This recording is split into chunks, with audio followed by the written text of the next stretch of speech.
Good evening. Being 7 p.m., I'll call to order the McHenry County Board regular meeting of April 18th, 2023.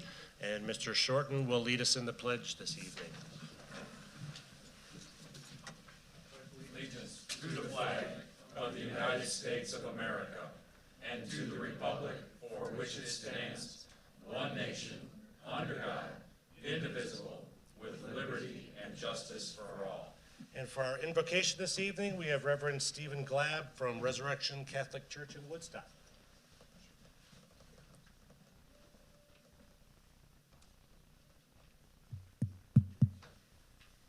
I taught high school, they'll hear me.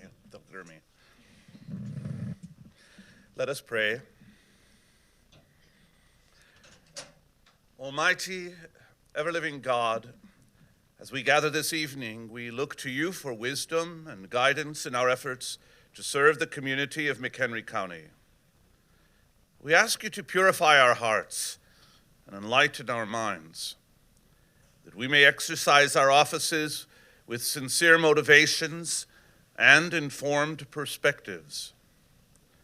Do not allow us to violate the trust that the citizens of our community have placed in us. Do not allow the narrowness of prejudice, the lust for political advantage, or the apathy born from insensitivity to prevent us from doing all that is within our power to ensure the well-being of the people whom we govern, regardless of their political disposition or social status. May our choices always place truth above rumor, dialogue above intolerance, excellence above expedience, and the common good over personal success. We look to you, source of grace and mercy, for your abundant blessing as we strive diligently to be faithful to our mission. May our labors this evening be worthy of your glory and the trust given to us by the McHenry County community. Keep us, O Lord, as the apple of your eye. Hide us under the shadow of your wing. Renew in us always your spirit of love. Amen. Amen. Thank you, Reverend. Okay, clerk, could you call the roll, please? Altoff. Here. Campbell. Here. Gadamoller. Greeno. Here. Hendricks. Kaminsky. He's on. Here. Kearns. Here. Kunkel. Here. Meshes. Here. Ness. Here. Reinert. Here. Sager. Here. Shorten.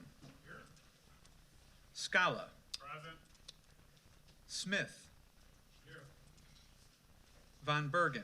Here. Wegner. Here. Van Hoff. Present. Present. Okay, having a quorum, I'll entertain a motion to adopt the agenda. Ms. Altoff, seconded by Mr. Scala. All in favor, say aye. Aye. Against? Motion carries. I'll entertain a motion to approve the minutes of previous meetings.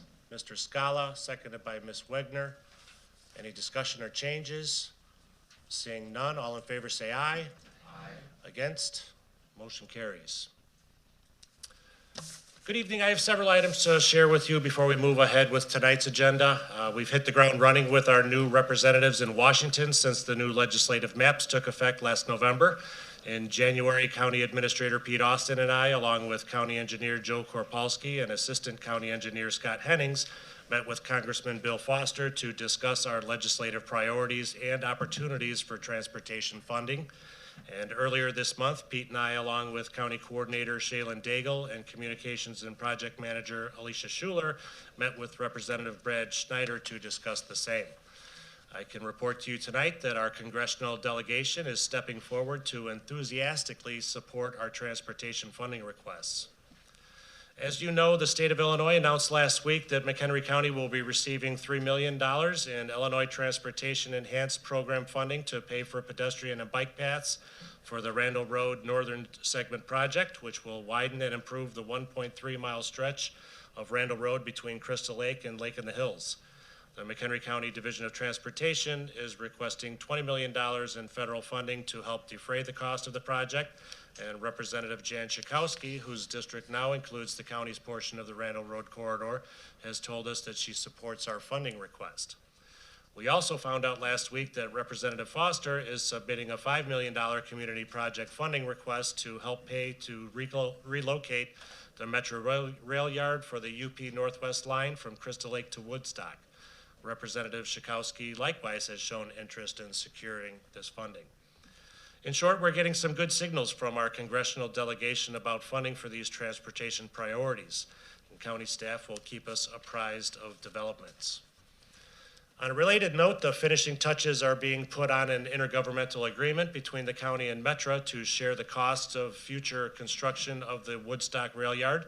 The IGA is expected to come before the Transportation Committee later this month or in May. The 22nd Judicial Circuit has invited the county board to 3 upcoming specialty court graduation ceremonies. Our drug court is holding a ceremony for its graduates on May 2nd, followed by the DUI court on May 9th and the mental health court on May 16th.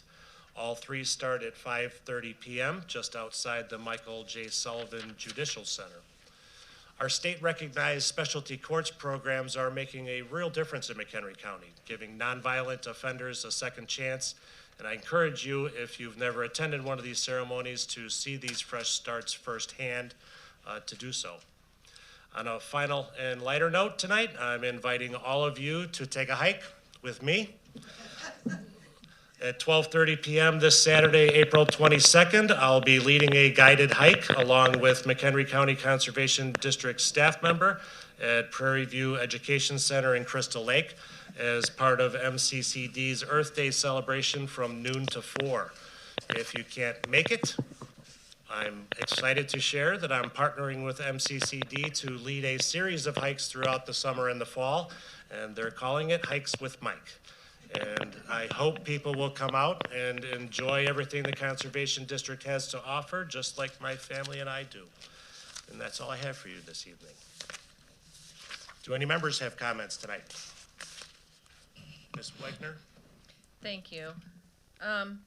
First, I just want to say tonight that we are passing the final request for the Advanced McHenry County program, and I'm really proud of all of the work that the staff, the Finance Committee, and the County Board has done, how well we have worked together to help so many people, so many entities, and a lot of these projects would not get done if we had not worked together. So good job to the board for all of this, and the staff. I thank you for your help. You guys have done a ton of work on this, so thank you.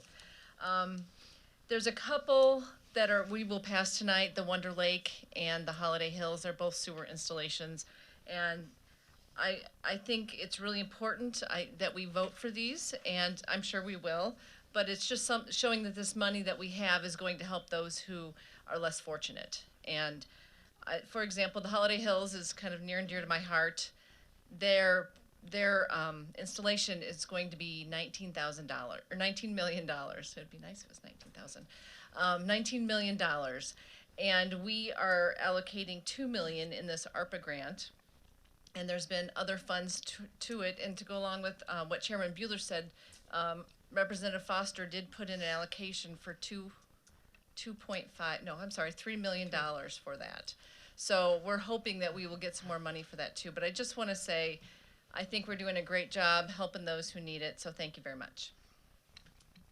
Thank you, Ms. Wagner. I neglected to ask for a motion to allow Mr. Hendricks to attend remotely.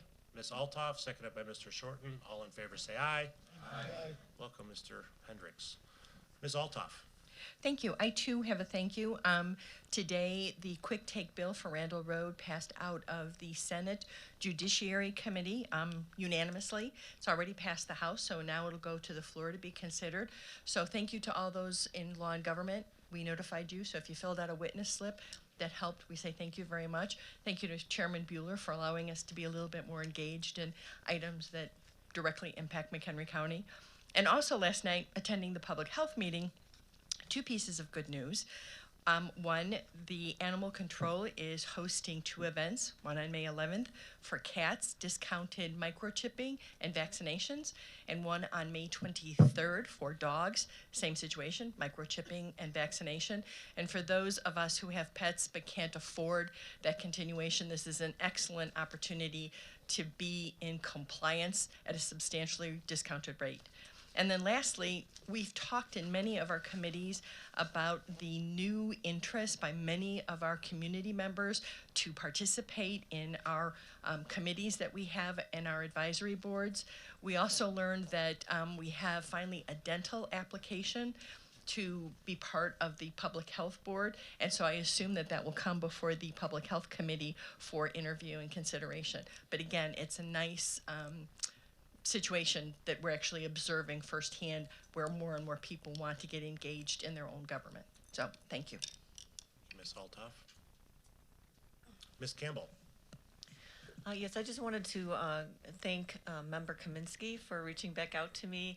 After our last board meeting, I had mentioned that the Emergency Management Agency is in the process of updating its natural hazard mitigation plan, and that we were looking for more additional, more input from townships, more engagement with them. So he called me up and offered to contact the two townships that are within his district. I think it was McHenry and Richmond. So I appreciated you doing that, so thank you very much. And we are, I know staff reached out, and I did a lot of calling, and I think we have now up to 4 townships that are participating, whereas we only had 1 before. So thank you very much. Thank you, Ms. Campbell. Ms. Greeno. The Ethics Commission had their semi-annual meeting this last month, and we're working on updating the training so that it will be more clear. And I want to encourage everyone to make sure that when you have the opportunity that you're going through that, and if you have any questions, there's a lot of nuances in the ethics ordinances, and so if you ever have a question, make sure that you get clarity. Thank you, Ms. Greeno. Ms. Ness. I know we're going to pass the redraft of the strategic plan, and that workforce housing will be in it. I wanted to thank the staff for their assistance in making the group happen, and I'm really excited to see what is going to happen for McHenry County as a result. And it only took 3 months. That was pretty amazing. Putting in the work. Thank you. Seeing no further comments, we'll move on to special recognition. I'll entertain a motion to approve the proclamation declaring April 2023 as Alcohol Awareness Month. Ms. Meshes, seconded by Mr. Sager, and Mr. Shorten will read the proclamation. Whereas, according to the Illinois Department of Human Services, alcohol is the most commonly used substance in Illinois, and an estimated 14.8 million people ages 12 and older in America are classified as having an alcohol use disorder, and the CDC estimates 134,820 years of potential life is lost to excessive alcohol use each year. And whereas, according to the 2022 Illinois Youth Survey, McHenry County results, half of the respondents for 12th grade and 35% of the 10th grade reported using alcohol in the past year. And of the 12th grade users, 12% reported binge drinking in the past 2 weeks, and 3.48% of people in Illinois who die from excessive alcohol use are under the age of 21. And whereas alcohol is the largest contributor to the leading cause of death, unintentional injuries, among young people in America, alcohol misuse strains the healthcare, the criminal justice, the substance abuse treatment system, and impacts educational and workplace productivity. The misuse of alcohol can lead to alcohol poisoning, injuries, and chronic health problems. And whereas social pressures and cultural norms have contributed to the excessive alcohol use, and whereas with commitment and support, these and other substance use and mental health issues can be prevented. The focus of Alcohol Awareness Month is to assist the prevention of substance use and promote mental health. And whereas Through Alcohol Awareness Month, people from all walks of life are encouraged to become knowledgeable about what they can do to create a healthier tomorrow for themselves and others by helping to prevent these problems today. Now, therefore, it be proclaimed that we, the McHenry County Board of McHenry County, Illinois, do declare April 2023 Alcohol Awareness Month in the County of McHenry. We encourage all citizens to attend and participate in the events that will be held and take advantage of the information that will be provided by the McHenry County Substance Abuse Coalition, McHenry County Department of Health, McHenry County Mental Health Board, National Alliance on Mental Illness, McHenry County, and participating organizations. We and others across the United States need to recognize the seriousness of substance abuse and mental health issues in our community, the power of prevention, and the tireless efforts of those working to make a difference.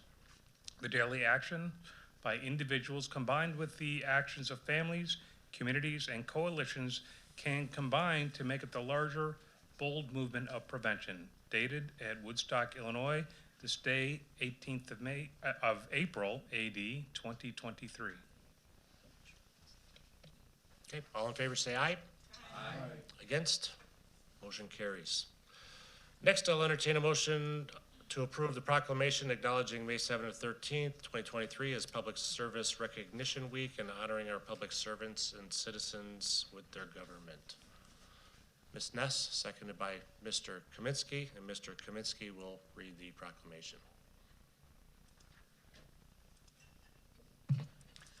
Proclamation acknowledging May 7th through the 13th, 2023 as Public Service Recognition Week and honoring our public servants and connecting citizens with their government. Whereas Americans are served every single day by public servants at the federal, state, county, township, and city levels, and whereas these unsung heroes do the work that keeps our nation working, and whereas counties move progress forward by providing health care and human services, administrating justice, keeping communities safe, creating economic opportunities, and much more. And whereas McHenry County and all counties take pride in their responsibility to protect and enhance the health, well-being, and safety of its residents in an efficient and cost-effective ways. And whereas the employees of McHenry County provide a broad array of services in areas including human service, elections and voter registration, emergency communication and response, property assessments, transportation, court and county administrative, criminal justice, land use, economic and environmental planning, building and permitting, record keeping, and GIS assistance for the citizens of McHenry County.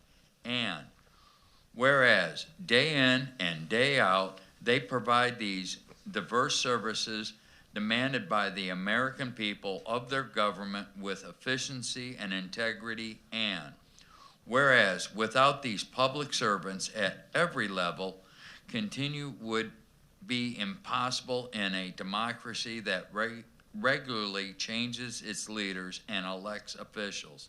And whereas the McHenry County Board acknowledges the hard work, dedication, and leadership of all its employees exhibited on a daily basis across all departments and offices of McHenry County. Now, therefore, be it proclaimed that we, the McHenry County Board, do hereby acknowledge and proclaim to all residents of McHenry County, Illinois, that May 7th through the 13th, 2023 is Public Service Recognition Week, and all citizens are encouraged to recognize the accomplishments and continue of government employees at all levels, federal, state, county, and city. And be it further proclaimed that the county clerk is hereby authorized to distribute a certified copy of this proclamation to the county administrator, the county board chairman, and the director of human resources, dated at Woodstock, Illinois, this 18th day of April, AD 2023. Mr. Sager? Yes, I appreciate it. Thank you, Chairman. One of the things that I think that we sometimes forget is the fact that not only do our public servants do their work and do it exceptionally well, but they oftentimes do it in the face of a lot of angst and a lot of criticism. And I think this has become particularly true in today's environment with social media and people generally being unhappy with perhaps the status of life in general here. And I think that it's really, really important for us to express our sincere gratitude to our public servants, our employees who do absolutely a tremendous job here in McHenry County. I also want to say that I truly believe that the fact that we are castigating public service and to the degree that we do today is going to provide our largest opportunity cost, because there are tremendous numbers of individuals out there who are highly professional, who are highly qualified, who are exceptional communicators, who have tremendous integrity, but yet they do not want to step forward into public service because of the fact that there is too much angst and too much criticism out there, and they don't want to put their personal reputation, their family's reputation, or their business reputation on the line to actually serve. And so they actually just step back and say, let somebody else do it. But in reality, think about how much we are losing because those good people, those capable people, are not willing to step forward in today's environment. So I think it's particularly important for us to take this time to certainly honor our public servants. And I want to again reiterate that our McHenry County employees have just done a yeoman's job, and we should be incredibly proud of them. So thank you. Thank you, Mr. Sager. All in favor say aye. Aye. Against? Motion carries. Next, I'll entertain a motion to approve the proclamation recognizing National Historic Preservation Month. Ms. Meshes, seconded by Ms. Greeno, and Ms. Van Hoff will read the proclamation. Thank you, Chairman Bueller. Proclamation recognizing National Historic Preservation Month, May 2023. Whereas the National Trust for Historic Preservation created Preservation Week in 1971 to spotlight grassroots preservation efforts around the country, and whereas Preservation Week has grown into an annual celebration observed throughout small towns and big cities across America, and whereas the National Trust for Historic Preservation has declared May as National Historic Preservation Month, and whereas historic preservation is an effective tool for managing growth, revitalizing neighborhoods, fostering local pride, and maintaining community character while enhancing livability, and is relevant for people of all ages and all walks of life and all ethnic backgrounds. And whereas it is important to celebrate the role of history in our lives and the contributions made by dedicated individuals in helping to safeguard the tangible aspects of the heritage that has shaped us as a people and enhanced our lives.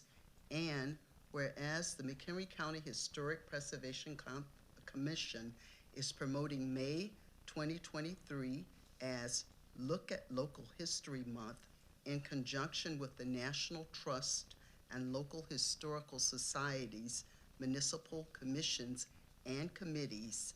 Now, therefore, we, the Board of McHenry County, Illinois, hereby do proclaim the month of May 2023 as Look at Local History Month, and call upon the people of the County of McHenry, Illinois, to join their neighbors in recognizing and participating in this special observance.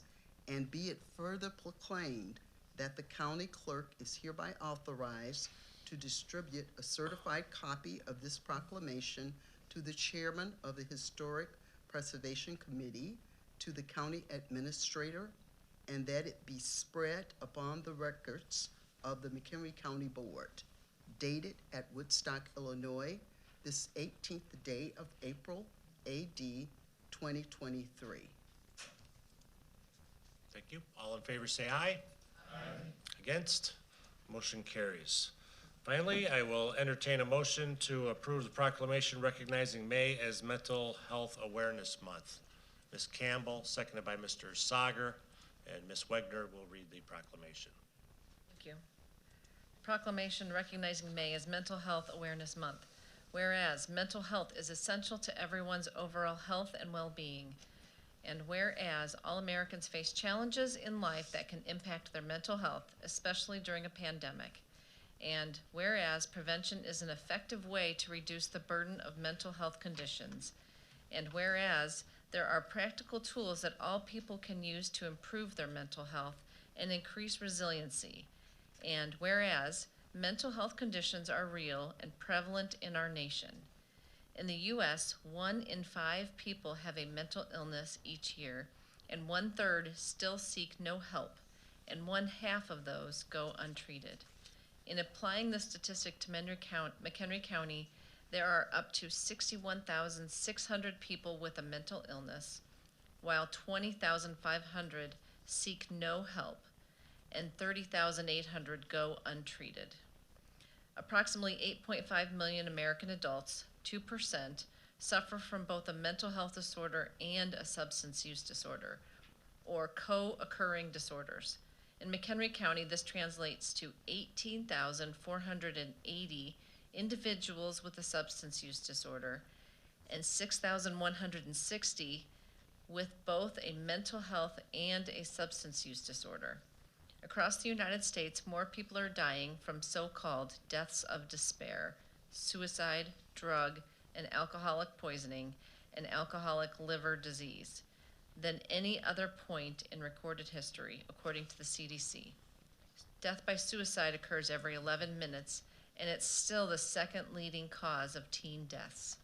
In McHenry County, the Mental Health Board and our network continue to focus on preventing deaths of despair. However, there are still lives lost, as seen by the 43 deaths by suicide and 39 deaths by overdose in 2022 in our county. And whereas with effective treatment, those individuals with mental health conditions can recover and lead full, productive lives. And whereas each business, school, government agency, health provider, organization, and citizen share the burden of mental health problems and have a responsibility to promote mental wellness and support prevention and treatment efforts. Now, therefore, it be proclaimed that the McHenry County Mental Health Board, together with the County Board of McHenry, Illinois, hereby proclaim the month of May as Mental Health Awareness Month in McHenry County, Illinois, as it is in the state of Illinois, in our great nation. This shall be proclaimed in order to call upon the citizens, government agencies, public and private institutions, businesses, and schools in McHenry County to commit our community to increasing awareness and understanding of mental health. The steps our citizens can take to protect their mental health, and the need for appropriate and accessible services for all people with mental health conditions. And be it further proclaimed that the county clerk is hereby authorized to distribute a certified copy of this proclamation to the county administrator and to Leonetta Rizzi, Executive Director of the McHenry County Mental Health Board, and that it be spread upon the records of the McHenry County Board. Dated at Woodstock, Illinois, this 18th day of April, 2023. Thank you, Ms. Wegner. All in favor say aye. Aye.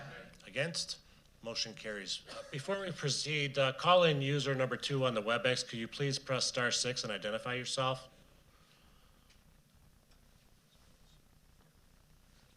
Call-in user 2, please press *6 and identify yourself.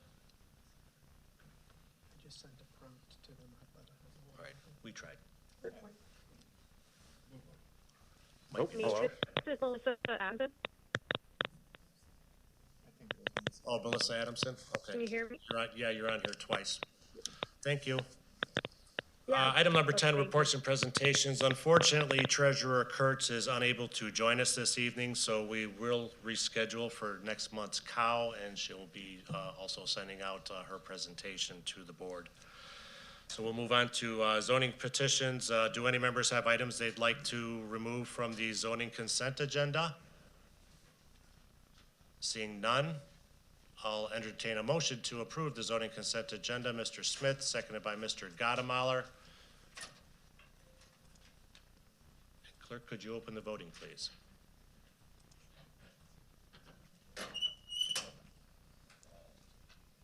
Voting is open. Have all voted who wish?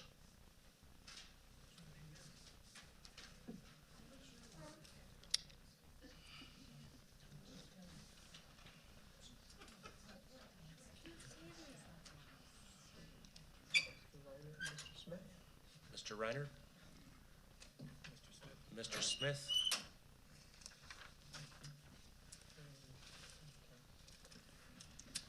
Do you have comment, Mr. Smith?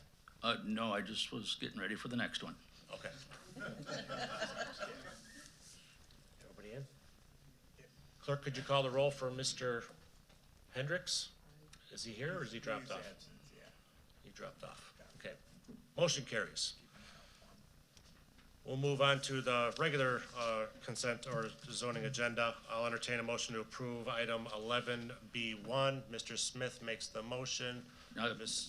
I'd like to amend that motion. Let's get a second and then you can amend it, right? Mr. Gottemoller makes a second. Mr. Smith, go ahead. Yeah. Well, I'd like to amend conditions number 2 and 12 on the floor tonight. And I would move to amend condition number 2 to strike the words before and, that's in parentheses. And the other part of that one would be replace 6 with 18.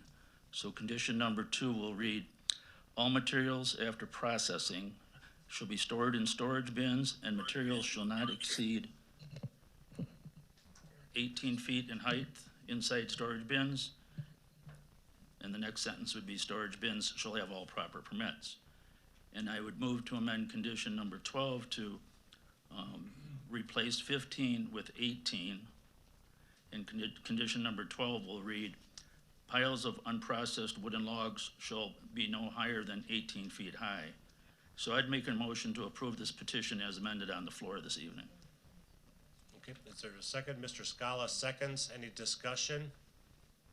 Seeing none, all in favor say aye on the amendment. Aye. And clerk, could you open the voting, please?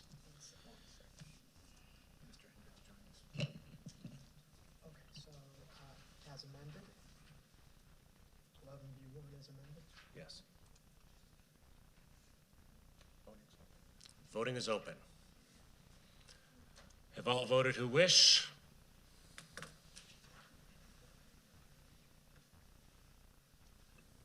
I'd like to be marked as a yes. Thank you, Mr. Hendricks. Motion carries. Next, I'll entertain a motion to approve item 11B2, Sing Door Township A1 to B3CV. Ms. Altoff makes the motion, seconded by Mr. Kearns. Any discussion? Seeing none, clerk, could you open the voting, please? So this is just for 11B21. This is 11B21. Yeah.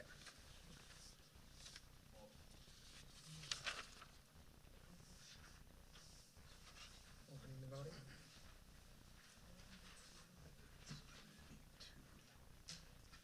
Mr. Scala. So how are you doing this? Because this was the one that has a whole bunch of parts to it. 11B21, if it passes, we move on to 11B22. If it doesn't, 2 and 2-3 are irrelevant, so we will not proceed with those. B21, I don't know if it reads that way. Yeah, I think you're just doing Isn't that how 11B2. we, Adam, isn't that how we had this set up? Correct. What I'm doing is I'm looking at both the agenda that's posted and then the cover memo. Are you in receipt of the cover memo and the revised Yeah, we have the ordinances? memo, but we have to Okay. follow what's on the agenda. Yeah, and that's what I'm I seeing. mean, we could as well. vote on it, but they're gonna be irrelevant, right? If the Yeah, okay, first I do one see doesn't that. pass, the next two are irrelevant. So it'd be 11B2.1 is the first one, and that's for the actual zoning and the land use. And then 11B2.2 and 11B2.3 would be the individual variations. Okay. That's fine. Thank you Okay. for clarification. So we're on 11B21. Is there any discussion? Mr. Reiner. So this is just so we can rezone it, and then we'll talk about the conditions of the zoning and the following if we approve this? Correct. Okay, Oh, I'm sorry, not the conditions, I'm sorry. This will be, the first vote will just be for the underlining zoning and the conditional use. okay, At that correct, point- right? And then we would follow it by the conditions, or the subsequent, like the paving and the other uses. Variations. If The it two- passes. If it passes, then If it passes. the next two votes will be individual for the parking trailers and trucks and apparatus that are not owned by that individual, which is a standard for the conditional use. And then the other one would be for paving, which is a Right, variation okay. request. It just, I'm fine with it, and I'll vote accordingly. It just seems backward. I'm good with it. Thank you. Any further discussion? Seeing none, clerk, could you open the voting, please? It's open. Voting is open. Have all voted who wish? I'd like to be marked as a yes. Yes. Yes.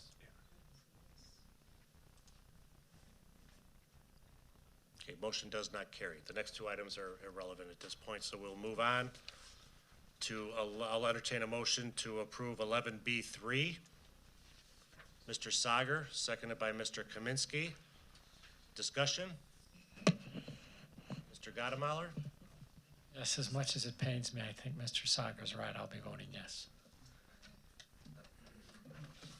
Mr. Smith? Yeah, well, I guess I disagree with both of them guys then, because I don't see any adequate cause to override the ZBA's 7-0 recommendation of denial for this petition. I haven't heard anything that tells me that we should do that, so I'll be voting no. Thank you. Mr. Kunkel? Putting people before politics or anything else, I think it's great that this young family will utilize this piece of ground and preserve it. I'll be voting yes. Mr. Scala? Well, because I respect Mr. Gottemoller so much on these type of matters, I'm curious as to the flip and vote. Not, that's a flipping vote, just your flip in vote. Hey, Mr. Reiner, could you turn off your microphone for one moment? For 30 years, we have voted against R1 zoning. However, to change this would take about 3 to 4 months. It is not going to create any more, as it is now as an R1, it will not create another house, anything more than one house, because he's actually only zoning a parcel of land that's less than 1 acre in size out of the 12. If somebody else wants to come back and use this as leverage, they're gonna have to come back through the process to do it. I don't see any reason to put that form over the substance to let the guy build his house. Mr. Reiner? I think this is a perfect example of putting people first over policy. There is no doubt, and I don't think all of our minds, that this property is for one family, for 1 acre, for one house, on a piece that would be kind of left in limbo for an undisclosed amount of time. And there were no opposition people while this went through the system. Obviously, the zoning board had to deny it, but we don't. I think that this makes a lot of sense, and this is just one to help and put people first over policy. Ms. Van Hoff? It's a woman's privilege to change her mind, I said at our last meeting at the COW that I would vote against this measure. And after much consideration and talking to several of my colleagues, I gathered more information that I did not have at the last meeting. So I will be voting yes on this, and I'm hoping that many of my colleagues will join me so that this issue can pass. Thank you. Mr. Kaminsky? This is a good example of putting the people above politics and to make a decision. You have a piece of property, it's never gonna be farmed again, but you have half of it, or more so than half, that you're gonna have a steward taking care of the wildlife, letting conservation in there, the wetlands, the duck hunters. This is a good example of what we should do to help the people out, and he's gonna make an investment and gonna stay there for some time to come, so I'm in favor of it. Ms. Greeno? My understanding is that, but for being grandfathered in the 1980 process, we would have been in the same situation with property that we've just spent 3 years remodeling and making a beautiful piece of agriculture. So I'm definitely voting yes for this. Okay. Any further comment? Seeing none, Ms. Ness? I'm torn, frankly, and I do support the project, but I also want to understand the integrity of our process and the preservation of planning that has gone before this. I don't know where the breakdown occurred. I'd like to know where the breakdown occurred, because I think people have been looking at land use for years. So how did we step over that, or what did we, I want to know. And I'd like to be further educated about how that happens going forward. While I don't think that he should have been caught in that confusion, I still have concern that planners came before us, that the land use has been a long process of planning and caring for the whole county. And I absolutely understand what people have said here today about moving beyond the bureaucracy of the problem. The problem is still here. I just like to know how we got here and how we could avoid getting here again. Maybe that's not possible, but that would be my question. Thank you. Ms. Campbell? My apologies for not being here last week due to illness, and I was not able to listen to the conversation due to technical issues. But I am torn about this one. I do think it is the right family for the right parcel, and for all the right reasons to see them on that land. We don't determine zoning on this board. That's not our role. That's the way I've always understood it. So it's not a matter of putting people before politics. It's our zoning ordinance. And so I'm very, very torn. I know there's a process forward to get this family onto this piece of property that would allow for that to happen without going outside of our role, I guess is what I'm saying. And so I appreciate everybody's comments, and I know this is a very difficult decision. So, thank you. Thank you. Seeing no further comment, clerk, could you open the voting, please? It's open. Voting is open. Have all voted who wish? Please reflect me as a yes.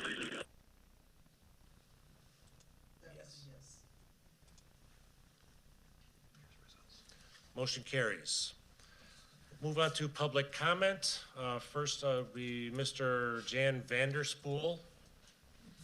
Just a reminder, each public commenter has 3 minutes, at which time the red light will come on in front of me, and I would ask you to summarize your comments. Very bright light. My name is Jan Vanderspoel. I live at 8708 Bull Run Trail, near the corner of Country Club and Mason Hill. Is this on?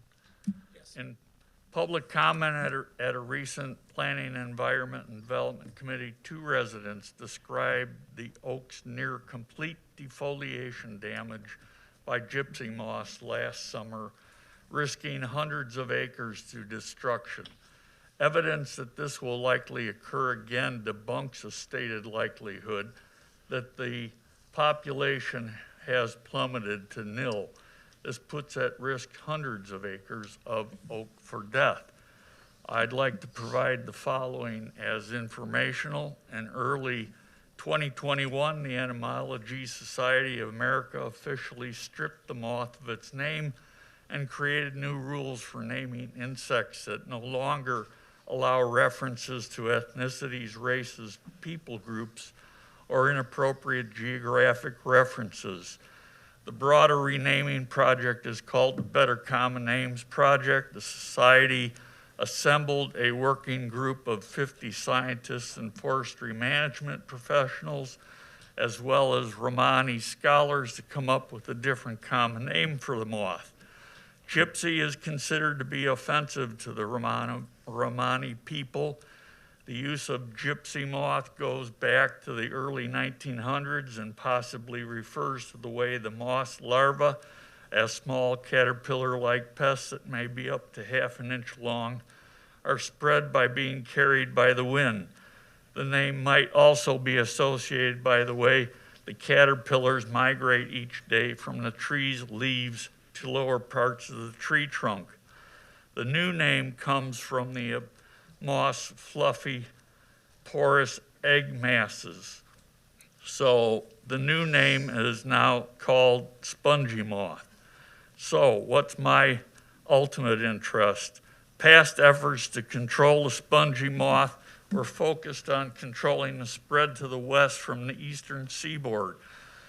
I say a new approach is needed now after the spread slowdown is acknowledged to not have been successful. We've got to get out of that mindset.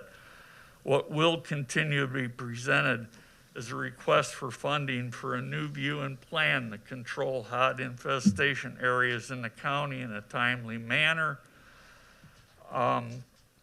Bickering between conservation agencies lasting for multiple years about what areas to control cannot be the standard. What is needed is a plan to monitor for, then treat infestation areas in real time to protect the county's oak, a plan to further understand the actual impact of spongy moth control.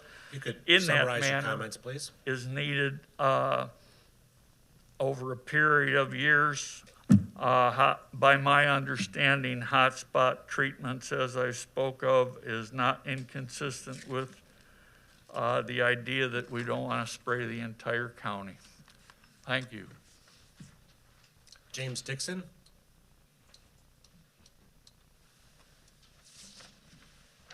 Good evening. I have 2 comments. The first is in follow-up to your earlier proclamations. The circumstances of alcoholism and depression among first responders is very high. In my own family, 6 of 7 us who had jobs in civil protection were so afflicted. So please give special attention and assistance to our first responders that may be so afflicted. My comment that I came in here with was, I was here in February and a lot of comments were made back and forth, including some outrageous ones that I felt had to be countered. One of it, comments, was God gave us guns. Well, God did not sign the Constitution, and unless that person had a conversation with God, I doubt very much there was a personal revelation.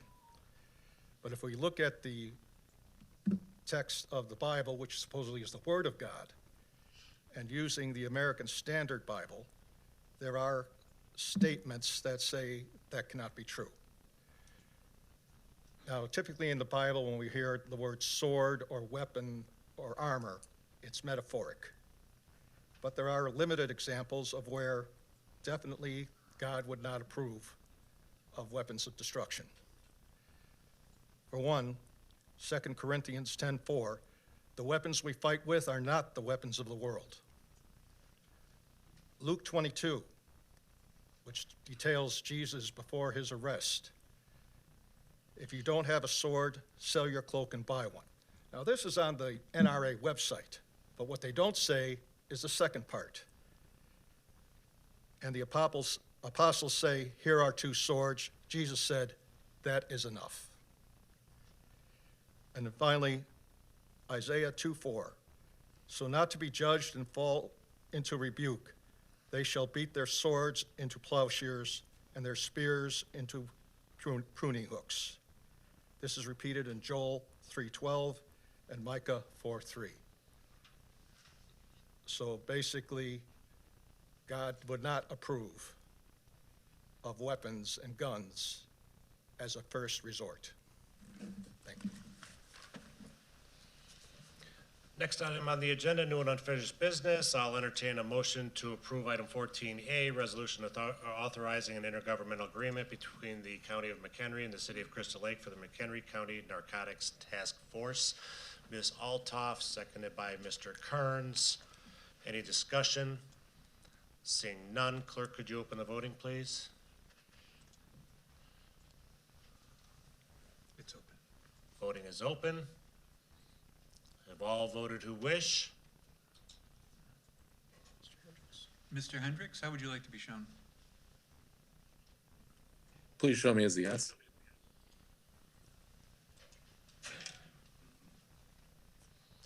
Motion carries. Next, I'll entertain a motion to approve item 14B. It's a resolution authorizing the approval of a formal budget policy for fiscal year 2023-2024. Mr. Scala makes the motion. Ms. Wegner seconds. Any discussion? Seeing none, clerk, could you I apologize. I would like to discuss this. proceed, Mr. Hendricks? So some of the concerns I have is primarily related to section 1F. I would like to see a status quo budget that appears to be have been removed in the edit. And I'd also like to strike F2, where we take the both new growth and CPI of 5%. I think that's something that would personally not ever garner my support. As far as I'm concerned, a status quo budget or a budget with new growth only are the only items I am interested in. But if we want to discuss a 2.5% growth, I'm open to it. But I'd ask that scenario 2 be removed and former scenario 1 be re-added. Are you making a motion? I am. Okay. Is there a second to Mr. Hendricks' motion? Ms. Greeno? Discussion on this amendment? Mr. Scala? The reason why the committee felt that the policy should be adjusted was the board has primarily taken new growth in all of the years except for the years where we actually went back and cut the levy. And so given the situation, budget constraints that we are finding ourselves in, the committee felt that taking new growth would be something that the board would support based on previous discussion. And in regard to the fourth scenario, again, it was that was something that the board appreciated, that we had that option from the previous years when that was implemented, and wanted to continue to have that option available for basically budgeting purposes. Again, this is a one-year document. It gets reviewed every single year and modified if need be and passed by the board. Thank you, Mr. Scala. Mr. Smith? Yeah, thank you. I agree with those two changes.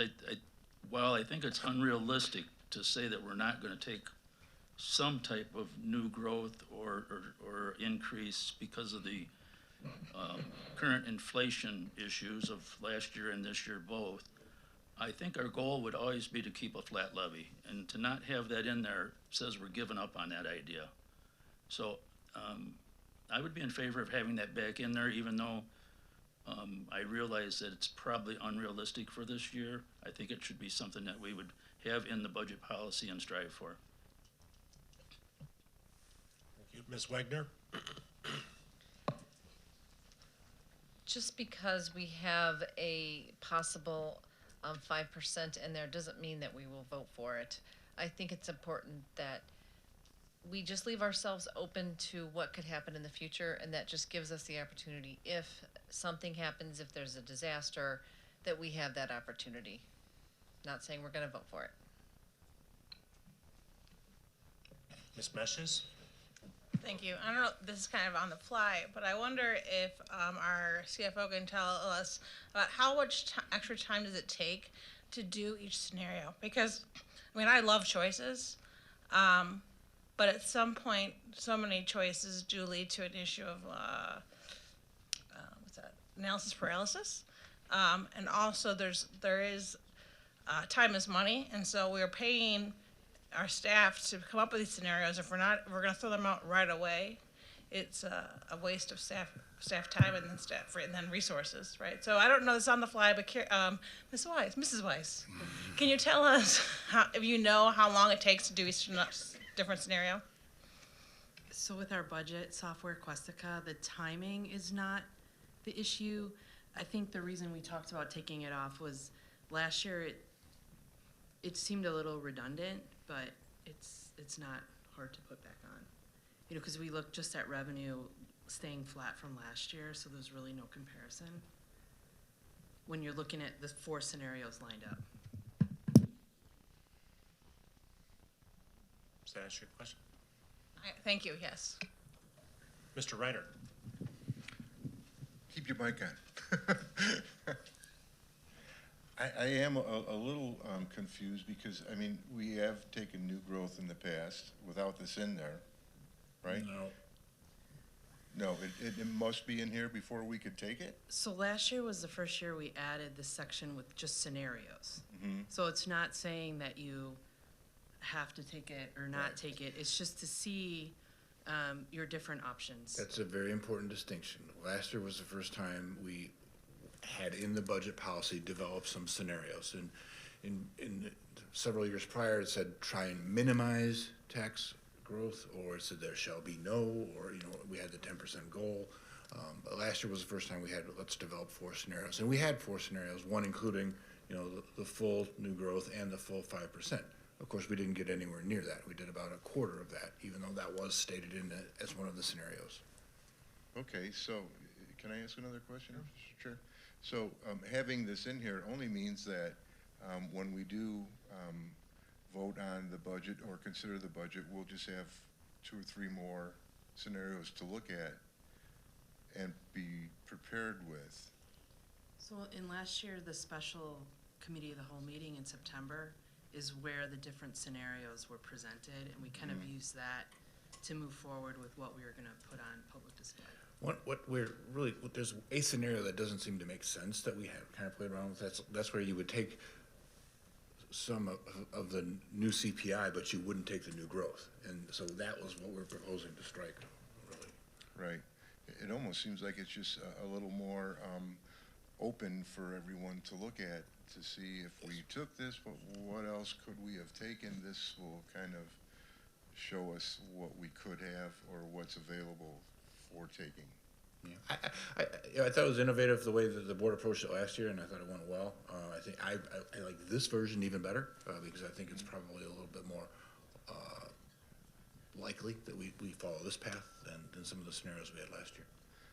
Thanks, Mr. Ross, and I like that clarification. Thank you. Mr. Scala? Yeah, I'm just clarifying that Mr. Hendricks is proposing to remove a scenario and add a scenario. And I think if the board truly wants to add the zero growth scenario, I don't have a problem with it. I don't have a problem with it being added back in again, but I do have a problem with the 4 scenario being removed. Is that correct, Mr. Hendricks? That is correct, but I would like that. I continue to maintain that I would prefer to see the 4th scenario removed.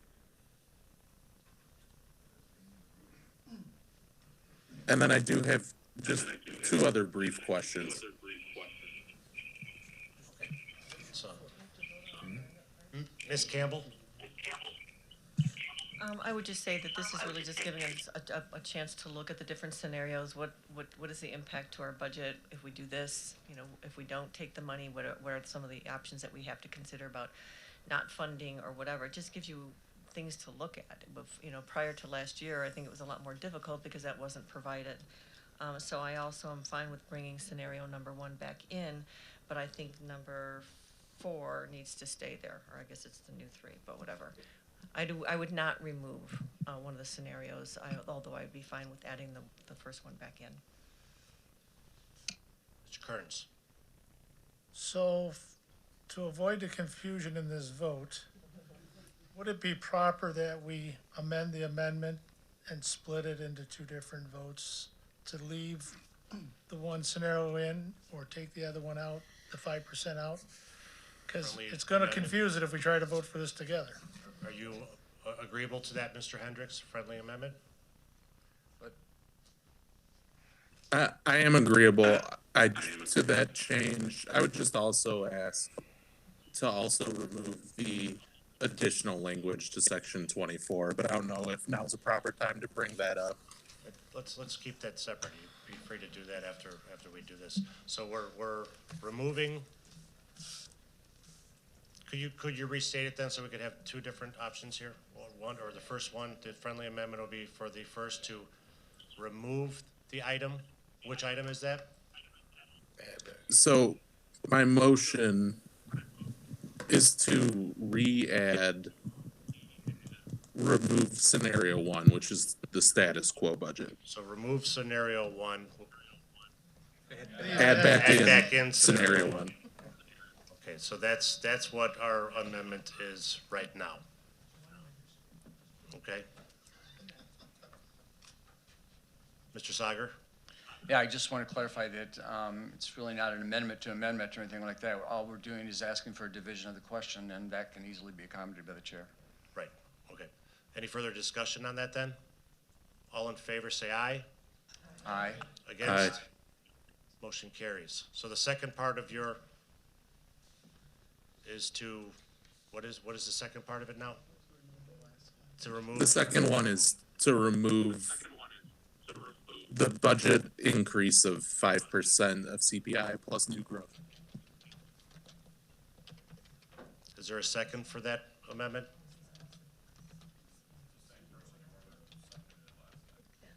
Well, that's a different question. It's a different amendment, right? So he's making that motion. Would anybody like to second that motion? Mr. Reiner seconds. Discussion? Mr. Sager?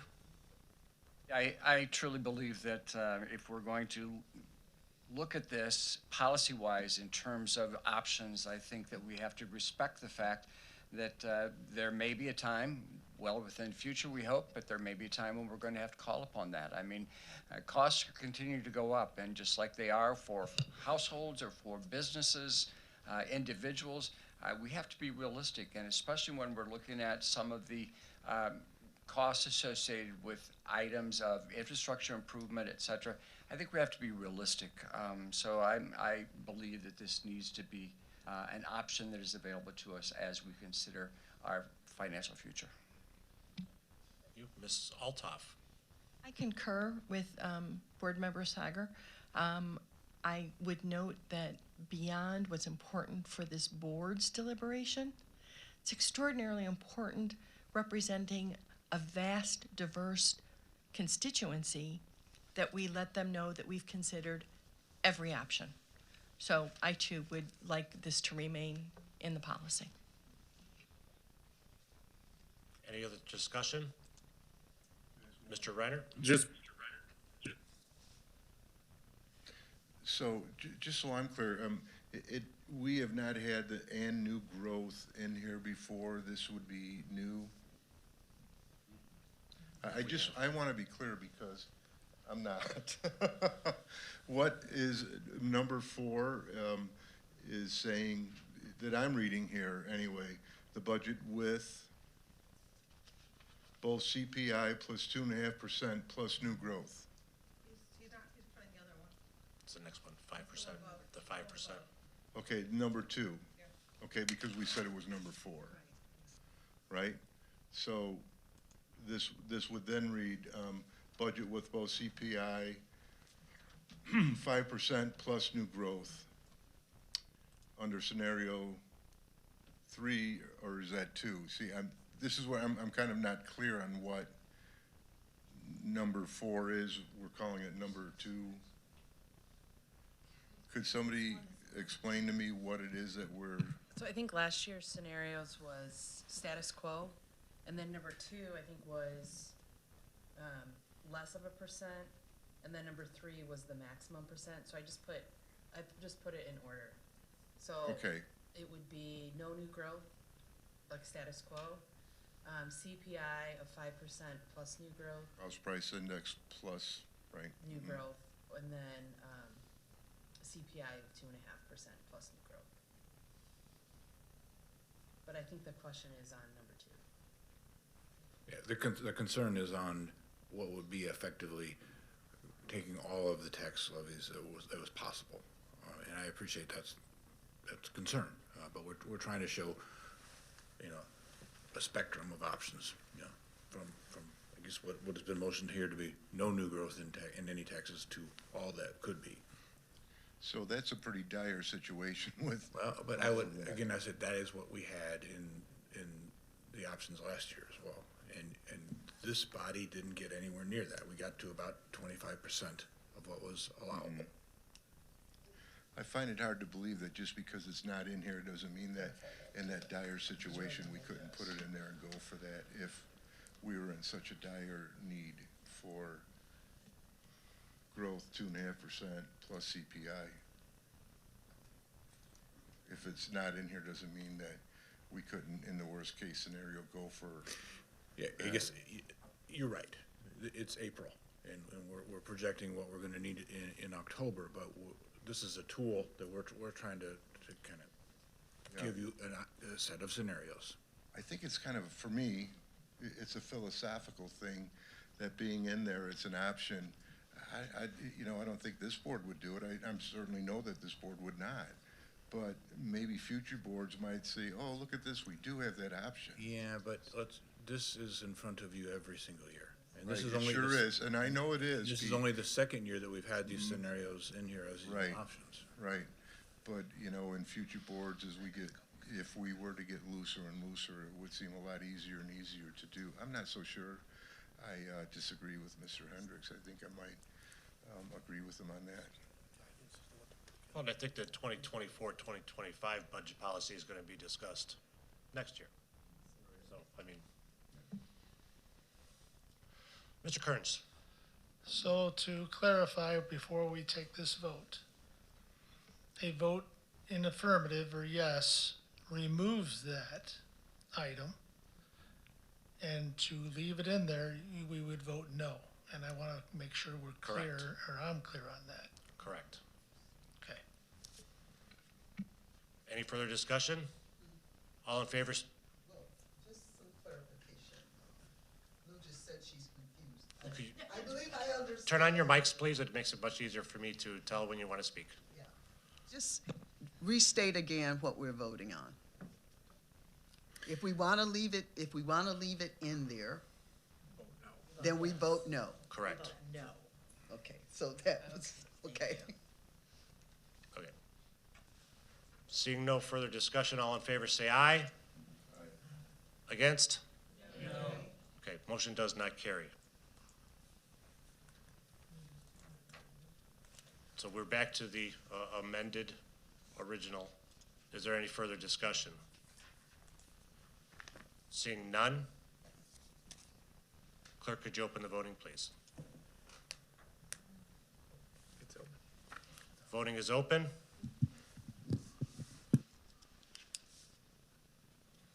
Have all voted who wish?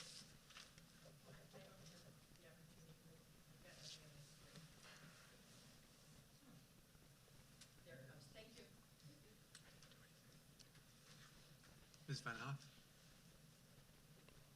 Ms. Van Hoff? There it goes. Thanks. Mr. Hendricks? I'd like to be registered as a no.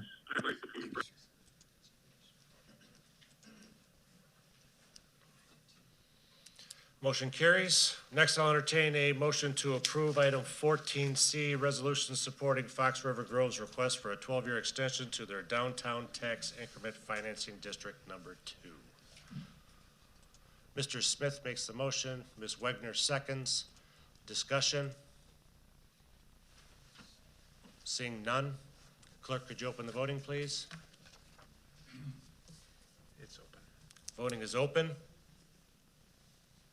Have all voted who wish?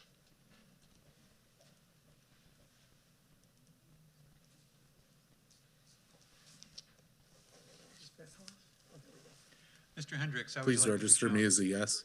Thank you.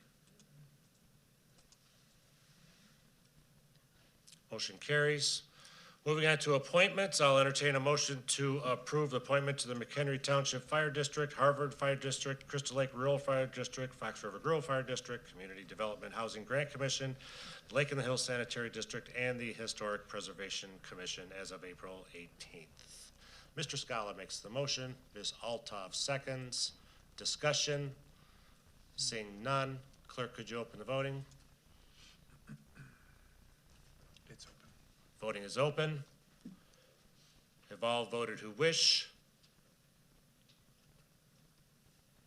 Please register me as a yes. Misters Kearns and Reinert, please. Thank you. Motion carries. Standing Committee Chairperson updates and liaison reports. Do we have any today, Ms. Greeno? Yes, I'll say it again. So we had our semi-annual Ethics Commission meeting, and we're updating the training material for clarification. The ethics regulations can be confusing, and if you ever have a question, you will definitely want to get input for clarification. Hopefully, the training will simplify that. It's a lot of tedious work. And I want to say we have an excellent commission. I'm very impressed. So we will be meeting again in July to finish that work. Ms. Greeno. Ms. Meshes? Thank you. We had a youth council meeting with the Workforce Network about 2 weeks ago where we discussed a proposal that's going to come through Workforce Network within the next couple of weeks or months. And I hope that our board will support the proposal so that we can get a partnership brought into this community with Northwestern Hospital and a well-established non-for-profit that assists with youth getting the skills they need in order to become well employed. So, thank you. Thank you, Ms. Meshes. Ms. Wegner? Thank you. So a project search came and gave a presentation at the Workforce Network a couple months ago, and I just want to let you know about it because there's a graduation coming up. Project Search, preparing young people with significant disabilities for success in competitive integrative employment. Their goal is to get each program participant or intern into employment with real-life experience and training so they can be employable and independently live. They have extensive period of skill training, career exploration, and many of them work for Northwestern or become, they clean the Northwestern at the hospitals and other places. So, but I want to let you know that it's a 9-month program, and they will have a graduation the date of our next board meeting at 2 o'clock. So that's May 16th. You should be getting an invitation in your mailbox if you haven't already yet. But this is going to be, I think there's about eight of these young adults graduating, and it will be an emotional, wonderful event if you can attend. Thank you, Ms. Wegner. Mr. Hendricks? Mr. Hendricks, did you have something to report? Your hand is up. Oh, no, I do not. I apologize. Thank you. Ms. Campbell? Just an update on the Regional Planning Commission. We are meeting again on Thursday evening, April 27th, from 6 to 8:30, anticipated 8:30.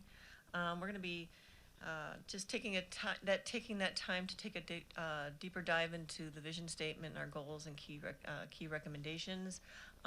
Obviously, the public is welcome, and we're looking forward to a good, dynamic discussion during that meeting. If you have any questions about what we're doing, please feel free to reach out to me or to staff. Also, the Emergency Management Agency will, the next stage for the natural hazard mitigation update will be going into public hearings. I believe they're going to be on the same day, but I don't know. They've been the fourth Thursday of the month, but the next 2 months will be public hearings, so I'm sure we'll get information out about that as well.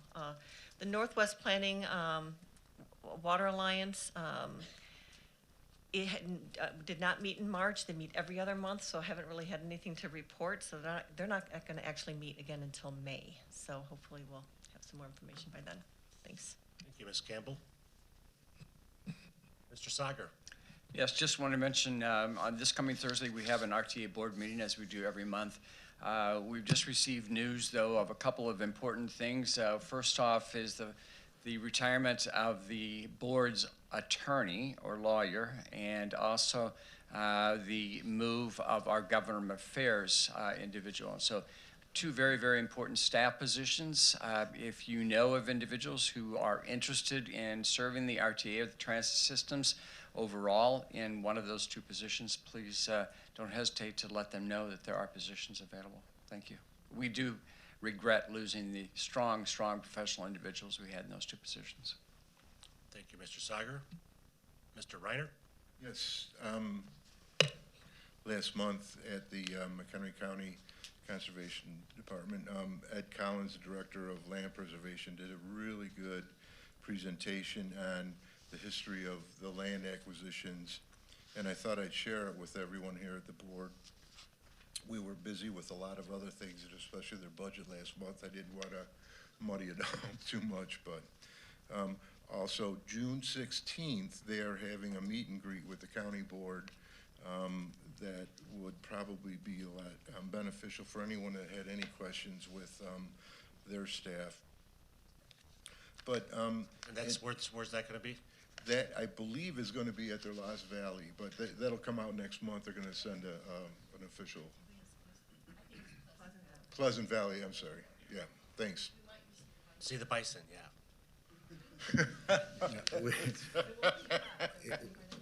I think Elizabeth is finalizing that, but the target is like 4 o'clock on the 16th at Pleasant Valley. 4 to 6, right. So the district, their open house space holdings from 71 to 2010 was about 12,000 acres. And an approximate open space acreage after 2001 ballot measure of 20,000. And then 2007, they were up to an approval for 25,300. Since that time, the 25.3, they've acquired 26,000, which is another 700 or so acres from there.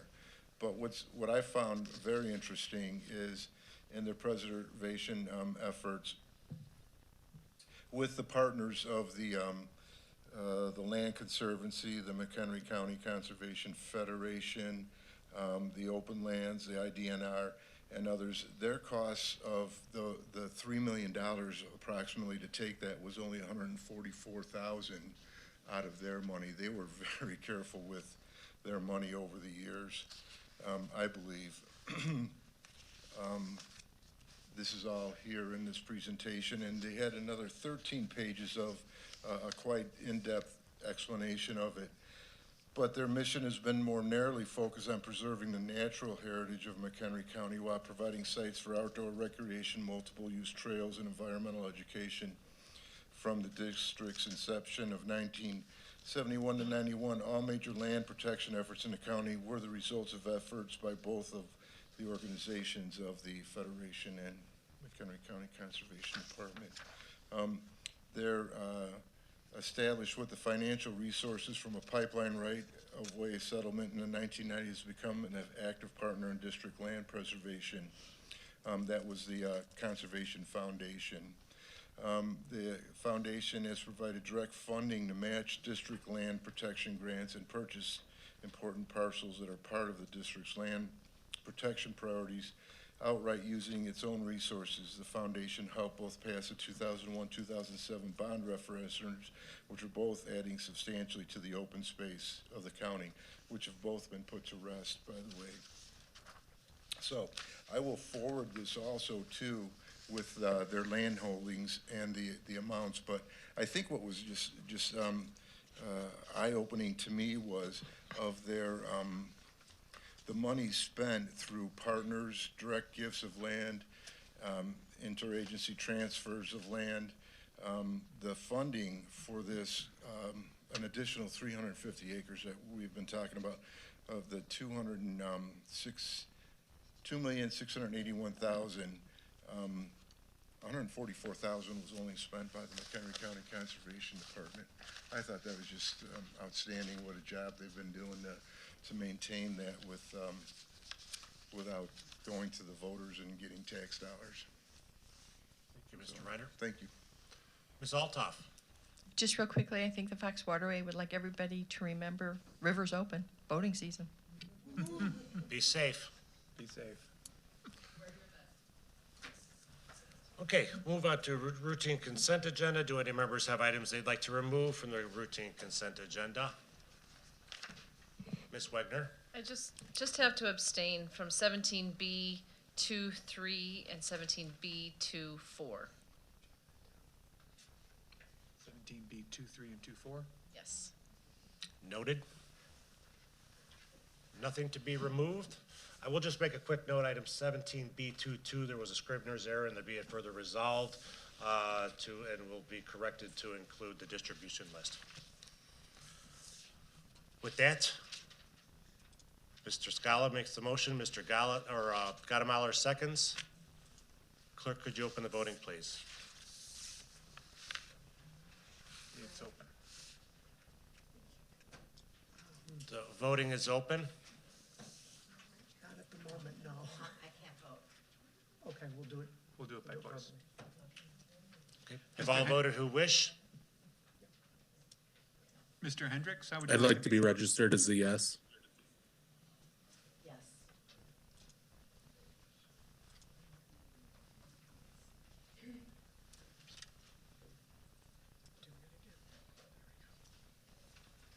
Motion carries. We have one ordinance for action. I'll entertain a motion to approve. Item 18B1, it's an ordinance adopting a fee schedule for the Department of Planning and Development. Mr. Scala, seconded by Ms. Meshes. Any discussion?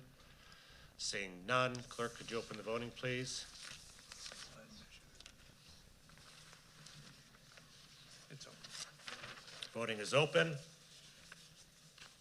Have all voted who wish? Please register me as a yes. Yes.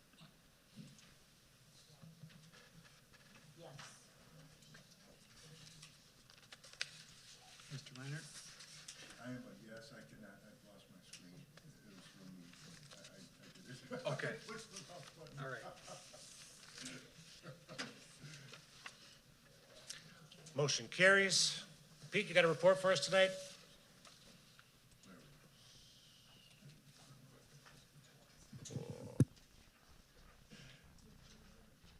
Hey, okay. Next meeting, you got new microphones. So Greg's working on that. We have people in here today, so as soon as it's gonna be a big deal next month. So are they wireless, Greg? Is that? They are. So that's an upgrade. Get ready for that. Wanted you to know, this afternoon, Cary Village President Mark Kaunick and Shaylin were down in Springfield, at a 4 o'clock testimony in support of expansion of, local government dollars from the LGDF, so just, they were down there fighting for you guys. And then, only other thing I'd note is watch for a sign-up sheet for those of you who want to help serve burgers and hot dogs after the next committee of the whole meeting. Thank you. Okay, thank you. Entertain a motion to adjourn. Mr. Scala, seconded by Ms. Meshes. All in favor, say aye. Aye. Against? Have a good night.